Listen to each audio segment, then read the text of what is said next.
আসসালামু আলাইকুম। বিশ্ব কাঁপানো খবর জানাচ্ছি আমি মেহজাবিন ইসলাম। আপনি দেখছেন বিশ্বপ্রবাহ।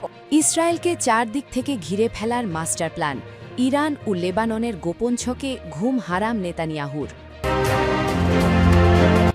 বিক্ষোভের উস্কানিদাতাদের প্রতি ইরানের প্রধান বিচারপতির হুঁশিয়ারি। তাঁবুতে মানবেতর জীবনযাপন করছে গাজাবাসী।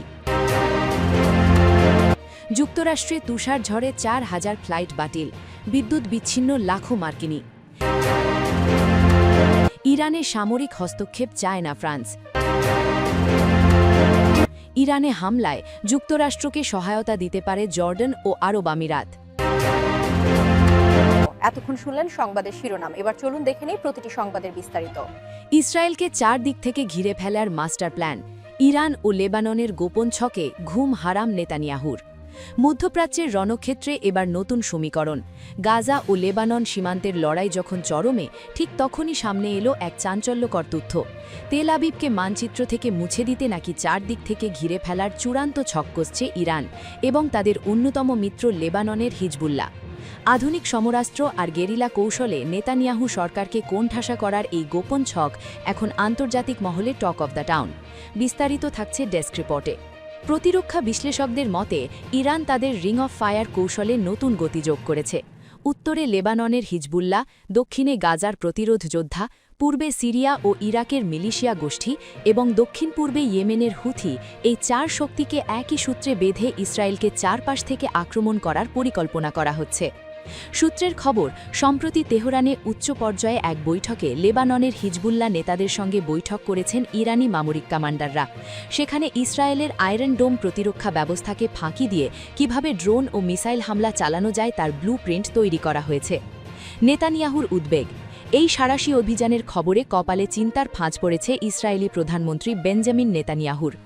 একদিকে আভ্যন্তরীণ রাজনৈতিক চাপ, অন্যদিকে সীমান্ত জুড়ে যুদ্ধের দামামা, সব মিলিয়ে নেতানিয়াহুর অবস্থা এখন অনেকটাই মাথায় হাত দেওয়ার মতো। ইসরায়েলি গোয়েন্দা সংস্থা মোসাদও এই সম্ভাব্য বড় হামলার বিষয়ে সতর্কবার্তা জারি করেছে। যদিও ইসরায়েল দাবি করছে তারা যে কোনো পরিস্থিতি মোকাবিলায় প্রস্তুত, তবে ইরান ও হিজবুল্লার এই সমন্বিত পরিকল্পনা সফল হলে মধ্যপ্রাচ্যের মানচিত্র বদলে যেতে পারে। এখন দেখার বিষয় হোয়াইট হাউস এই উত্তেজনা প্রশমনে কী ভূমিকা রাখে। বিক্ষোভের উস্কানিদাতাদের প্রতি ইরানের প্রধান বিচারপতির হুঁশিয়ারি। ইরানের প্রধান বিচারপতি গোলাম হোসেনি মোহসেনি এজেই সম্প্রতি দেশ জুড়ে চলা বিক্ষোভে সন্ত্রাস, সশস্ত্র বাহিনীর ওপর হামলা ও ধ্বংসাত্মকের নেপথ্যে থাকা উস্কানিদাতাদের কঠোর শাস্তির হুঁশিয়ারি দিয়েছেন। রবিবার ২৫শে জানুয়ারি দেশটির গণমাধ্যমে দেওয়া এক সাক্ষাৎকারে তিনি এই হুঁশিয়ারি দেন। দ্য টাইমস অফ ইসরায়েলের এক প্রতিবেদন থেকে এই তথ্য জানা যায়। গণমাধ্যমে দেওয়া এক সাক্ষাৎকারে গোলাম হোসেনি বলেন, যারা এই আন্দোলনে ইন্ধন জুগিয়েছে এবং বিশৃঙ্খলা সৃষ্টি করেছে তাদের বিচার করার ক্ষেত্রে সামান্যতম নমনীয়তা দেখানো হবে না। জীবনযাত্রার উচ্চ মূল্য এবং ক্রমবর্ধমান মুদ্রাস্ফীতির প্রতিবাদে চলতি মাসের শুরুতেই যে বিক্ষোভ শুরু হয়েছিল তা দ্রুতই ইসলামী প্রজাতন্ত্রের ধর্মীয় নেতৃত্বের বিরুদ্ধে একটা বড়সড় আন্দোলনে রূপ নেয়। একে গত কয়েক বছরের মধ্যে ইরানের নেতৃত্বের জন্য সবচেয়ে বড় চ্যালেঞ্জ হিসেবে দেখা হচ্ছে। জোর দিয়ে ইরানের প্রধান বিচারপতি জানান, যারা অস্ত্র হাতে তুলে নিয়েছে, মানুষ হত্যা করেছে বা অগ্নিসংযোগ ও ধ্বংসযজ্ঞের মাধ্যমে জনজীবন বিপন্ন করেছে তাদের বিচার হবে আপোসংহীনভাবে। ন্যায়ের স্বার্থেই এই অপরাধীদের কঠোরতম শাস্তি নিশ্চিত করা হবে বলে তিনি দৃঢ় প্রত্যয় ব্যক্ত করেন। গত ২৮শে ডিসেম্বর থেকে জীবনযাত্রার ব্যয় ও অসহনীয় মুদ্রাস্ফীতির প্রতিবাদে বিক্ষোভ শুরু হয় ইরানে। এরপর মাত্র কয়েকদিনের মধ্যে দেশটির ৩১টি প্রদেশের প্রায় সবগুলো শহর ও গ্রামে দাবানলের মতো ছড়িয়ে পড়ে বিক্ষোভ এবং দিনকে দিন বিক্ষোভের তীব্রতা বাড়তে থাকে। উল্লেখ্য, সরকারের কঠোর পদক্ষেপের ফলে বর্তমানে রাজপথের বিক্ষোভ অনেকটা কমে গেলেও জনমনে চাপা উত্তেজনা রয়ে গেছে। তাঁবুতে মানবেতর জীবনযাপন করছে গাজাবাসী। ফিলিস্তিনের গাজায় যুদ্ধবিরতি কার্যকর হলেও সেখানকার মানুষের দুর্ভোগ কমেনি। ২ বছর ধরে ইসরায়েলি বাহিনীর হামলায় উপত্যকার অধিকাংশ ভবন ধ্বংস হয়ে গেছে। ঘরবাড়ি হারিয়ে অসংখ্য মানুষ বাস্তুচ্যুত হয়েছেন। বাধ্য হয়ে অস্বাস্থ্যকর পরিবেশে তাঁবু টেনে বসবাস করছেন তারা, যেখানে ন্যূনতম বাসযোগ্য পরিবেশ নেই। এতে শ্বাসকষ্ট ও পেটের পীড়া সহ নানা রোগে আক্রান্ত হচ্ছেন গাজার বাসিন্দারা। যুদ্ধ শুরুর পর থেকে আবু আমর পরিবার ১৭ বারের বেশি বাস্তুচ্যুত হয়েছে। প্রতিবার স্থান পরিবর্তনের সঙ্গে সঙ্গে তাদের জীবন আরও সংকুচিত হয়েছে। বর্তমানে উপায়ন্তর না পেয়ে গাজার রিমাল এলাকায় একটা আবর্জনার ভাগাড়ের পাশে তাঁবু খাটিয়ে বসবাস করছে পরিবারটি। দূষণ, অসুস্থতা এবং অমানবিক পরিবেশের বিরুদ্ধে প্রতিদিন লড়াই করে টিকে থাকতে হচ্ছে তাদের। ৬৪ বছরের আবু আমর বলেন, গাজায় আমরা দুটি যুদ্ধের মধ্যে বসবাস করছি, একটা বোমাবাড়ি আর একটা আবর্জনা। আমার অ্যাজমার সমস্যা আছে, এজন্য সবসময় ইনহেলার সঙ্গে রাখি। রাতে সেটি বালিশের নিচে রাখি। ময়লার দুর্গন্ধে শ্বাসনালী বন্ধ হয়ে গেলে কয়েকবার ব্যবহার করতে হয়। আবু আমরের পুত্রবধূ সুরাইয়া আবু আমর ৫ সন্তানের জননী। তিনি বলেন, তাঁবুতে ন্যূনতম স্বাস্থ্যবিধি বজায় রাখা প্রায় অসম্ভব হয়ে উঠেছে। পানির তীব্র সংকট রয়েছে, এ কারণে মাসে কয়েকবার পেটের পীড়ায় ভুগতে হয়। তিনি জানান, ইসরায়েলি হামলার আগে তাদের জীবন ছিল গোছানো ও পরিষ্কার। বাইতাল লাহিয়া থেকে বাস্তুচ্যুত হয়ে গাজা নগরীতে আশ্রয় নিতে হয় তাদের। এমন দুঃস্বপ্নের মধ্যে বসবাস করতে হবে তা তিনি কখনো কল্পনা করেননি। ইসরায়েলি হামলায় গাজায় ৭০,০০০ ফিলিস্তিনি নিহত হয়েছেন। হামলায় গাজার অধিকাংশ ভবন ধ্বংস বা ক্ষতিগ্রস্ত হয়েছে। গত অক্টোবরে যুদ্ধবিরতি চুক্তি হলেও হামলা থামেনি। যুদ্ধবিরতির পর থেকে এ পর্যন্ত ৪০০ শিশু নিহত হয়েছে। অনেক ফিলিস্তিনির মতে গাজাকে বসবাসের অনুযোগ্য করে তুলতে এটি পরিকল্পিত প্রচেষ্টা। এমনই মনে করেন ৪০ বছরের সালিম। তিনি বলেন, বজ্রের পাশে থাকার জন্য আমরা চরম হতাশায় ভুগছি।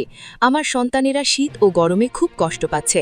দুর্গন্ধে খেতে বসলে খাবার পেটে যায় না, বমি আসে।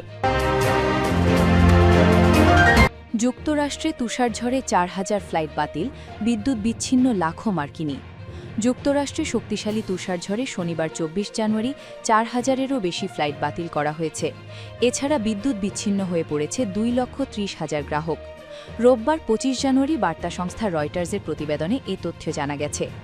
দেশটির আবহাওয়াবিদরা জানিয়েছেন, তুষারপাত, তুষারবৃষ্টি এবং হিমশীতল বৃষ্টির পাশাপাশি বিপজ্জনক কম তাপমাত্রা পরিলক্ষিত হতে পারে। এই ঝড় আজ রোববার থেকে আগামী সপ্তাহ পর্যন্ত পূর্বাঞ্চলের ৩-৪ ভাগ রাজ্যের ওপর দিয়ে বয়ে যাবে। এই তুষারঝড়কে ঐতিহাসিক আখ্যা দিয়ে শনিবার দক্ষিণ ক্যারোলিনা, ভার্জিনিয়া, টেনেসি, জর্জিয়া, উত্তর Carolina, Maryland, Arkansas, Kentucky, Louisiana, Mississippi, Indiana এবং পশ্চিম ভার্জিনিয়ায় ফেডারেল জরুরি দুর্যোগ বিপর্যয় ঘোষণা করেছেন যুক্তরাষ্ট্রের president Donald Trump. Trump Truth সোশ্যালে একটি পোস্টে লিখেছেন, আমরা এই ঝড়ের পথে থাকা সমস্ত রাজ্যের ওপর নজরদারি চালিয়ে যাব এবং তাদের সঙ্গে যোগাযোগ রাখব। নিরাপদে থাকুন। হোমল্যান্ড সিকিউরিটি বিভাগ জানিয়েছে, ১৭টি রাজ্য এবং ডিস্ট্রিক্ট অফ কলাম্বিয়া আবহাওয়াজনিত জরুরি অবস্থা ঘোষণা করেছে। ডিএইচএস সচিব ক্রিস্টি নোয়েম শনিবার বলেন, দক্ষিণের ক্ষতিগ্রস্ত রাজ্যগুলিতে আমাদের কাছে হাজার হাজার মানুষ বিদ্যুৎ বিচ্ছিন্ন অবস্থায় রয়েছে। আমাদের কাছে ইউটিলিটি ক্রু রয়েছে, যারা যত তাড়াতাড়ি সম্ভব বিদ্যুৎ পুনরুদ্ধারের জন্য কাজ করছে। শনিবার দেশটির জ্বালানি বিভাগ একটি জরুরি আদেশ জারি করেছে। সেখানে টেক্সাসের বৈদ্যুতিক নির্ভরতা পরিষদের নির্মূলতায় গ্রাহকদের ব্ল্যাকআউট সীমিত করার লক্ষ্যে ডেটা সেন্টার এবং অন্যান্য প্রধান সুবিধাগুলিতে ব্যাকআপ জেনারেশন রিসোর্স স্থাপনের অনুমতি দিয়েছে। আবহাওয়া পূর্বাভাস সতর্ক করেছে যে অস্বাভাবিকভাবে বিস্তৃত এবং দীর্ঘমেয়াদী শীতকালীন ঝড়, যা দক্ষিণ পূর্বে ব্যাপক ভারী বরফ জমাতে পারে, যেখানে স্থানীয়ভাবে বিপর্যস্তকর প্রভাব পড়তে পারে। সোমবারের মধ্যে রেকর্ড ঠান্ডা তাপমাত্রা এবং বিপজ্জনকভাবে বাতাসের তীব্রতা গ্রেট প্লেন্স অঞ্চলে আরও নেমে আসবে বলে পূর্বাভাস দিয়েছেন আবহাওয়াবিদরা। ইরানের সামরিক হস্তক্ষেপ চায় না ফ্রান্স। ইরানের সামরিক হস্তক্ষেপ ফ্রান্সের কাছে অগ্রাধিকার নয় বলে মন্তব্য করেছেন দেশটির সশস্ত্র বাহিনী বিষয়ক মন্ত্রী। রোববার ২৫ জানুয়ারি রাজনৈতিক অনুষ্ঠানে দেওয়া বক্তব্যে ফরাসি সশস্ত্র বাহিনীর মন্ত্রী অ্যালিস রুফো বলেন, আমি মনে করি আমাদের যেভাবেই সম্ভব ইরানি প্রজনতার সমর্থন করা উচিত। তবে তিনি স্পষ্ট করেন যে সামরিক হস্তক্ষেপ ফ্রান্সের পছন্দের পথ নয় এবং এই শাসন ব্যবস্থা থেকে মুক্ত হওয়া ইরানি জনগণেরই দায়িত্ব। রুফো বলেন, ইরানি সরকারের ব্যাপক ইন্টারনেট বন্ধের আড়ালে জনগণের বিরুদ্ধে সংঘটিত গণ অপরাধগুলো নথিভুক্ত করা অত্যন্ত কঠিন হয়ে পড়েছে। ইরানের ৯ কোটি মানুষ জানুয়ারির ৮ তারিখ থেকে কার্যত ইন্টারনেট সংযোগ থেকে বিচ্ছিন্ন। দেশজুড়ে বড় মাপের বিক্ষোভ ছড়িয়ে পড়ার পর কর্তৃপক্ষ এই ব্ল্যাকআউট আরোপ করে। এই ইন্টারনেট বন্ধের আড়ালে বিক্ষোভকারীদের ওপর সহিংস দমন অভিযান চালানো হয়। মানবাধিকার সংগঠনগুলো জানিয়েছে, এতে নিহতের সংখ্যা হাজার ছাড়িয়েছে। নরওয়ে ভিত্তিক এনজিও বলেছে, নিহতের চূড়ান্ত সংখ্যা ২৫,০০০ ছাড়াতে পারে। রুফো বলেন, ইরানি জনগণ তাদের শাসন ব্যবস্থাকে প্রত্যাখ্যান করেছেন। ইরানি জনগণের ভবিষ্যৎ নির্ধারণ করবেন ইরানিরাই। তাদের নেতা বেছে নেওয়া আমাদের কাজ নয়। যুক্তরাষ্ট্রের প্রেসিডেন্ট ডোনাল্ড ট্রাম্প এর আগে ইরানে সামরিক হামলার হুমকি দিয়েছিলেন, তবে পরে তিনি সেই অবস্থান কিছুটা নরম করেন। অর্থনৈতিক দুরবস্থাকে কেন্দ্র করে গত 28 ডিসেম্বর তেহরানে শুরু হওয়া বিক্ষোভ দ্রুতই একটি গণ আন্দোলনে রূপ নেয়। বিক্ষোভকারীরা 1979 বিপ্লবের পর থেকে দেশ শাসন করে আসা ধর্মভিত্তিক শাসন ব্যবস্থা অপসারণের দাবি জানায়। ইরানে হামলায় যুক্তরাষ্ট্রকে সহায়তা দিতে পারে জর্ডান ও আরব আমিরাত। ইরানের সম্ভাব্য হামলার ক্ষেত্রে যুক্তরাষ্ট্রের সামরিক বাহিনীকে লজিস্টিক ও গোয়েন্দা সহায়তা দিতে পারে জর্ডান, সংযুক্ত আরব আমিরাত ও যুক্তরাষ্ট্র। ইসরায়েলি গণমাধ্যমের বরাতে এ তথ্য জানিয়েছে সংবাদ মাধ্যম মিডল ইস্ট। রোববার 25 জানুয়ারি প্রকাশিত প্রতিবেদনে বলা হয়, সাবেক যুক্তরাষ্ট্রীয় প্রেসিডেন্ট ডোনাল্ড ট্রাম্পের প্রশাসনের কাছাকাছি থাকা শীর্ষ কর্মকর্তারা ইরানের বিরুদ্ধে একটি শক্তিশালী হামলার পক্ষে জোরালো অবস্থান নিয়েছেন। তারা এটিকে একটি মৌলিক কৌশলগত পদক্ষেপ হিসেবে দেখছেন। প্রতিবেদনে আরও দাবি করা হয়, এই উদ্যোগের পক্ষে আবুধাবি ও যুক্তরাষ্ট্র সহ কয়েকটি ইউরোপীয় দেশও সমর্থন জানাচ্ছে। প্রতিবেদন অনুযায়ী ইউএই, যুক্তরাষ্ট্র ও জর্ডান মার্কিন যুক্তরাষ্ট্রের সঙ্গে গোয়েন্দা ও অপারেশনাল তথ্য শেয়ার করতে পারে। পাশাপাশি ইরান প্রতিহার হিসেবে মিসাইল বা ড্রোন নিক্ষেপ করলে সেগুলো প্রতিহত করার ক্ষেত্রেও এসব দেশ ভূমিকা রাখতে পারে। মিডল ইস্ট জানায়, এ ধরনের প্রতিরক্ষামূলক কার্যক্রমের লক্ষ্য হবে ইসরায়েল মধ্যপ্রাচ্যে অবস্থিত মার্কিন সামরিক ঘাঁটি ও গুপ্তপ্রসাগরের গুরুত্বপূর্ণ জ্বালানি কাঠামোকে রক্ষা করা।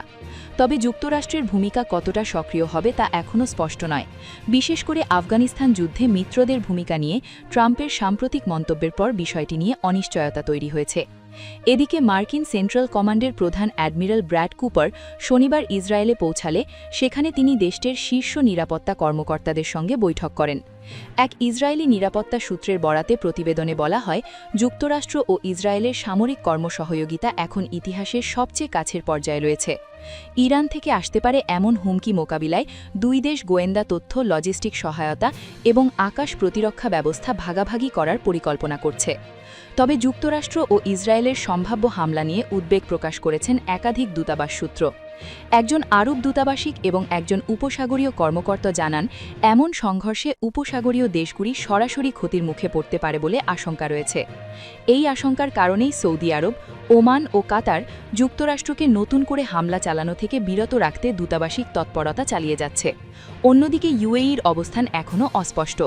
দেশটির কর্মকর্তাদের বক্তব্য ও অ্যানালিস্টদের মতামতে এ বিষয়ে ভিন্ন ভিন্ন ইঙ্গিত পাওয়া যাচ্ছে।